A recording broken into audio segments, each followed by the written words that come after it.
It's been an amazing couple of weeks for you over in the UK. I mean, a state visit hosted by the Queen, kind of an extraordinary banquet there. Yeah. It feels like that really kind of put the wind in the sails of the president, that he was really buoyed by that trip. Is that how it feels from the inside? Yeah, oh, I mean, I think for all of us, first of all, just what an incredible visit. Never in my life did I ever imagine that I would get to visit Buckingham Palace, meet the Queen, the royal family. Certainly for all of us in our family, it was an extraordinary experience. And listen, I think the president was very well received, despite what some media outlets, especially here in the United States, wanted to say and tried to portray his visit as though it was, so controversial. I have to say, everywhere that we personally went in London, we were very well received. And certainly, I mean, I think to have such a grand state visit and to be able to meet the Queen and be welcomed by her and the people of London, certainly that must feel great for the president. It felt great for all of us. It feels like it really kind of buoyed him up. It kind of put wind in his sails. Yeah, no, I think so. I mean, who wouldn't feel that way after such an incredible visit? And then you saw, D-Day with our allies, Britain and France, there on the beaches of Normandy. Such a historic sight. And I thought the speech he gave and the way he really just spoke for the people of our country to say thank you to the veterans, thank you to the soldiers who gave their lives so that we can all live really the way we do today in some respects. Overall, I just thought it was really, really such a nice visit. What were the highlights of the UK visit for you, for the president? Well, I certainly think you can't beat meeting the Queen for any of us. I'll say that for our whole family, we're incredibly lucky. We get to meet a lot of exciting people. We get to visit so many different places. But certainly, I'll never forget walking into Buckingham Palace, and I think we were all just sort of taken aback and, just, oh my gosh, we're here, and this is amazing, and it's such history and such a special place. So for me, that was certainly a highlight, and I would have to say, I'm sure it was for the president too. My husband was so thrilled to be able to go to Normandy and be there for the D-Day celebration. He can't stop talking about it and how he wants to, for the 100th anniversary, take our son Luke with him and, really let him experience what he did on that visit. So I think there were so many highlights, but certainly it's hard to beat meeting the Queen and going to the palace. A slight shame for you as a young mother, somebody who's pregnant, you didn't get to chat to Meghan at all, or? Oh, so I would love to have talked to her. We both share a passion in animals. I believe she has a beagle and is huge into, doing great things for animals. That's something that I have been a champion of my whole life. I continue to try and do what I can here in the United States, just as a citizen, in my spare time, to try and get rid of puppy mills, dog fighting, things like that. So it would have been nice to be able to chat with her about that, about, yes, being a new mom, given that I will be a second-time mom coming up in a couple of months here. But listen, if you've just had a baby, anyone knows what that's like. It's a lot. There's a lot of change that happens, and it's hard to fault someone, I think, for not being there. It was, a visit where there were a lot of eyes on us and would have been on her too. So I can't say that I totally blame her, but maybe the next trip. You think that row was a bit sort of invented, do you? That whether the president had called her nasty and then whether she should have perhaps been part of the kind of royal reception line. Well, but that's what the media here does. They love to manufacture things, especially when it comes to this president. And listen, I didn't hear his full statement, but I'm sure the way they portrayed it was very different than what he said. And we would all have loved to have met her, but maybe the next trip. Can we talk a little bit about 2020? I mean, Yes. you're a campaign advisor, a senior campaign advisor, and we're a week away from the official launch of the Trump 2020 campaign. We are. I mean, what's his mood? Is he excited, or is he a bit daunted that he appears to be behind Joe Biden, for example, in many of the polls? Well, first of all, we don't know if we'll run against Joe Biden, so we're not really worried about that. And historically, polls, when it comes to Donald Trump, have never fully reflected the true feeling of the people of this country. We saw that throughout 2016. We saw that days before he was elected president, that there was no way he was going to beat Hillary Clinton based on the polls. So we don't put a whole lot of weight in that. Listen, I think the president is so excited. He loves campaigning. He loves getting out in this country, talking to the people of this country, knowing I think that that's on the horizon for him is very exciting. But it's exciting for all of us because in 2015, this same moment was such a turning point, I think, for our whole family. I don't think any of us could have predicted what lay ahead when it comes to him becoming president, the way all of our lives would change, really the way the country has changed in many ways thanks to the president, and it's been very positive for people in this country. So when we at the campaign are looking at it, and I think the same with the president, it feels good because now he has things to go out there and say, I promised you this in 2016.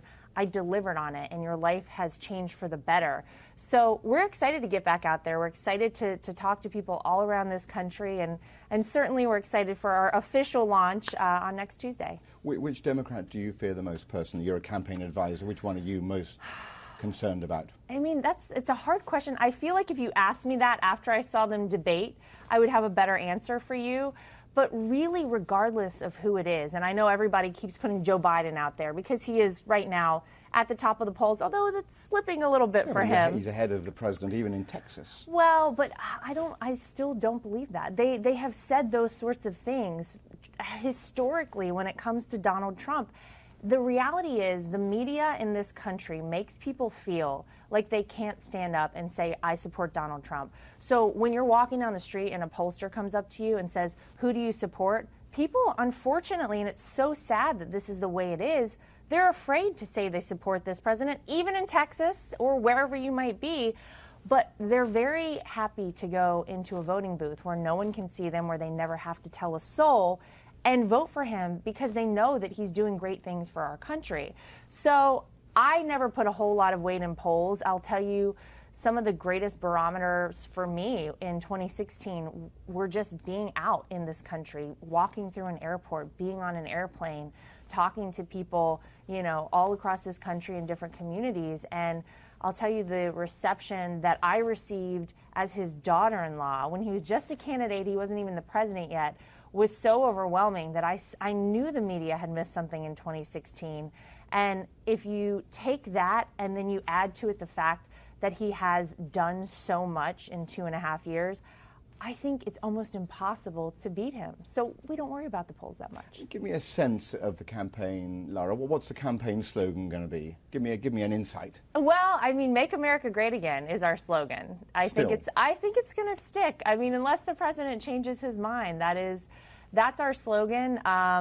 And listen, there's still work to be done. We still want to take some steps, I guess, to make it great and continue to do that. But listen, the campaign is at a very different place now than it was at this same point when he announced in 2015. Really, none of us had any political experience in 2015. I was still working for a television show. I wasn't even part of the campaign yet. But we learned a lot, and we were very green in 2015 and 2016. But I think we learned from that, and we really wanted this time to get things set up properly and streamlined so that we could hit the ground running and feel really good about where we stand with everything. We are hiring people all across this country. We're expanding our campaign team. We've waited a little bit to do it. We've had a very small group of people up until now because we take fundraising very seriously. We don't want to waste the money that people donate to the campaign. On average, people are donating around $60 to the president's campaign, yet we've had historic fundraising. So we've taken it seriously. We've waited until now, but we're expanding our footprint across this country, and we're ready to go. I mean, what does the president actually want to achieve with the second term? We've heard the sort of drain the swamp from 2016. We've heard, build the wall, which hasn't been built, of course. But what does he actually want to achieve in a second term? I mean, is there a overarching goal? Well, the wall is starting to be built. Obviously, Congress has been a little tough to work with on that, and I think they're going to come to a good place. But the wall is being built in many places across this country. Not as quickly as the president would like, But I do believe he'll get there. Listen, healthcare and infrastructure are two big things that have not happened to this point. Obviously, healthcare probably could have been passed about 2 years ago, but Congress, again, decided that they wanted to, put a block on that. But I think those are two things that he's very serious about doing all across this country. He wants to continue the great economy. He wants to continue bringing jobs back to this country. We obviously still have to make a deal with China. He has these tariffs with China, and he wants fair trade. He wants things set up for this country the way they should be, so that we're not getting ripped off by China, so that we're not, the babysitters, as it feels so many times, of the world, and yet nobody looks out for us. We have to look out for ourselves, and then we help everybody else. And that's the way it really should be. But Lara, I suppose what I'm getting at is, are we going to see a continuation of this kind of polarization, the sort of the taunts that we've seen from 2016? Is he going to kind of use a sort of playground taunts against his opponents, or is there going to be any kind of, we've spoken about it before, haven't we, any pivot? Is there going to be an attempt to kind of try and unify this country? Is that part of a second term, or are we going to continue down this road of polarization? Well, if I knew exactly what Donald Trump was going to do, I would probably have made a lot of money by now. Listen, he's his own person, and he always has been. You're a campaign advisor. Would you advise him to be more of a unifying figure and to put this kind of these playground taunts behind him? You know what? I actually think he is a unifying figure. I think the problem is that that's a stretch. Come on. No, I don't think so. I think that if you listen to the words he says and you look at the things he's done across this country, he has championed parts of this country and people in this country that really have been forgotten and left behind. The blue-collar workers in the middle of this country that were told by our previous president all of their jobs were gone and they could not get manufacturing jobs back. We're sorry, they're gone forever. He brought those back. Within the African American community, he's been a champion of HBCUs, historically black colleges and universities, raising the funding for all of them. He has passed the first step back, the first comprehensive reform of our prison system ever really to be done in this country, and it is predominantly helping the African American community. Yeah, but you only have to look at his Twitter feed to realize that to call him a unifying figure is really a stretch. The problem is that when he is taunted, he's going to fight back. And that will never change. That will probably never change. So I get that there are people that don't like that. And, that's for them. But you're in the inner circle, Lara. Would you ever say to him, look, put your Twitter feed to one side and govern and try and become a more unifying figure? I could say it all day long, but he will ultimately do what he wants to do. And, in some ways, that's really one of the great things about him. He's his own person. He's not changing himself to fit a mold that everybody says you should fit. People actually like those tweets, believe it or not. I know not everyone does, but you got a fighter in the White House now. You have someone standing up for the people of this country. And it's about time, because it felt like for so long we were apologizing to the rest of the world. People want someone fighting for them and standing up for them. So, yeah, you know what? Could he tone it down a little bit? I'm sure he could. Will he? Listen, I don't know. It depends. If it feels like people are continuing to fight him and battle him every day, despite what he tries to do positively for this country, I'm sure he's going to fight back. He's always been a fighter. So if he wins re-election, we are in for another 4 years of a roller coaster ride of an incredibly combative president. It also depends on the other side. It depends on the Democrats. They're fighting him as hard as we've seen them fight, and they're taunting him because I think they know good and well he's done some great things for this country. I think they're very nervous about their chances with any of their candidates in 2020. I think they know there's going to be another 4 years of Donald Trump, and that terrifies them. So they're doing everything they can. My hope, actually, after 2016, after I saw really the way the media treated this man and our family and anybody close to Donald Trump, I thought, you know what, maybe this is just campaign stuff. And maybe after he's elected president, people will all say he's the president. Let's all rally behind him and let's want what's best for this country. Unfortunately, that is not what happened. It still feels like every day. And it happens to all of us in our family. It's happened to me. It's happened to my husband, my brother-in-law, obviously the president every day. But it feels like they fight us. And no matter what we do, no matter what good thing you're trying to do out there, they're always going to have something terrible to say about you. So I think it's hard. It feels like hand-to-hand combat every day to you.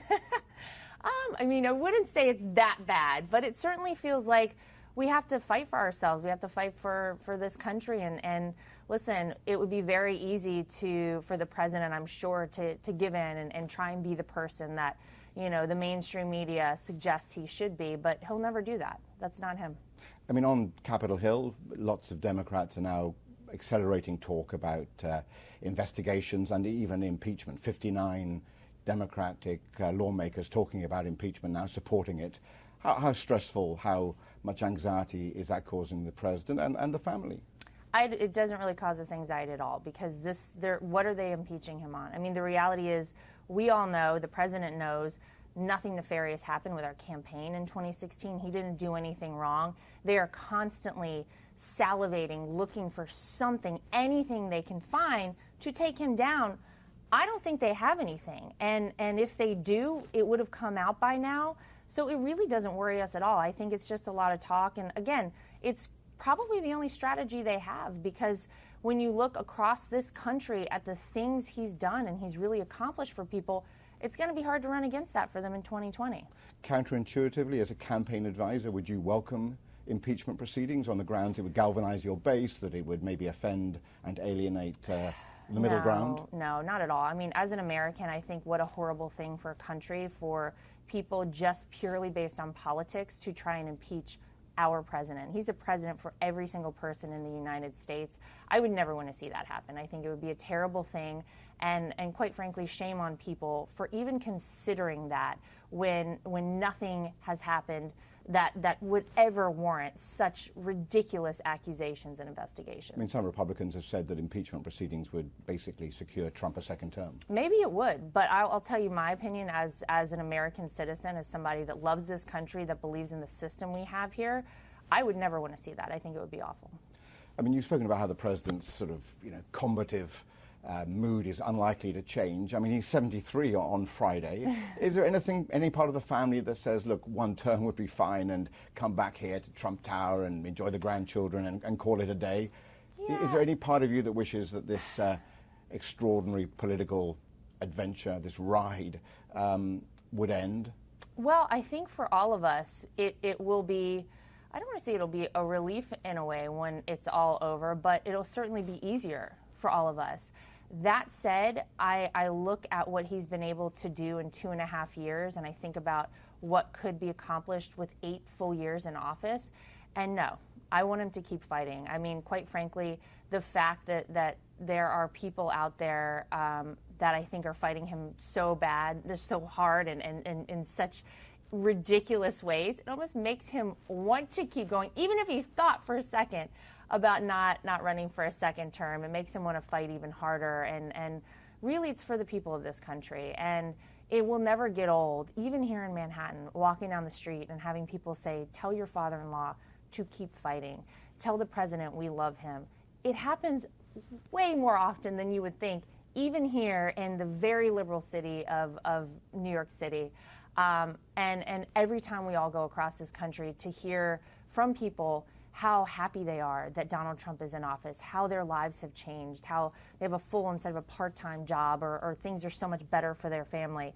I would never want to change that. I don't think any of us would change it for anything in the world. And the reality is we know that the president is fighting on the right side of history. We know we are all fighting on the right side of history. So no, I think we all want him to go ahead and have 2 full terms in office. Let me just ask you one issue. As a woman, somebody who's obviously 7 months pregnant, are you now? Yes. I mean, one of the issues that's galvanizing Democrats is the abortion issue. One that people are, many states, many Republican governed states, Alabama, Mississippi, Georgia, are tightening very radically abortion laws. Yeah. Does that make you feel uncomfortable? Are you wishing that women actually were listened to more strongly in those sort of states? Well, I mean, I don't think that you're going to see that happen across the board. First of all, it is a states issue. It's not a federal issue at all.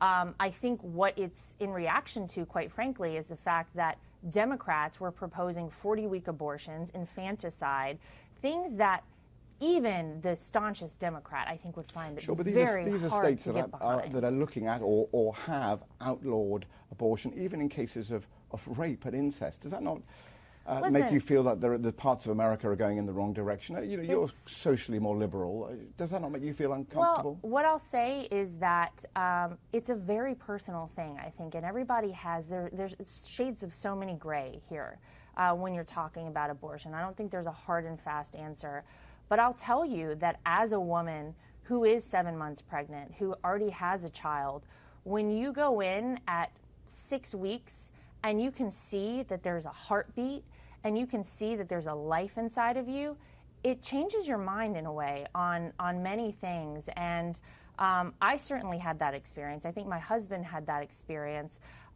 Listen, I don't think that it's easy to govern these issues. And I don't know that everyone is going to agree with everything. Certainly, I think that there are extenuating circumstances. Certainly, personally, I feel that for rape, for incest, for other reasons, maybe that should be extended. But that's my personal view. And these are decided on the state level. So what I say ultimately doesn't matter. I live in New York City. I don't live in these states.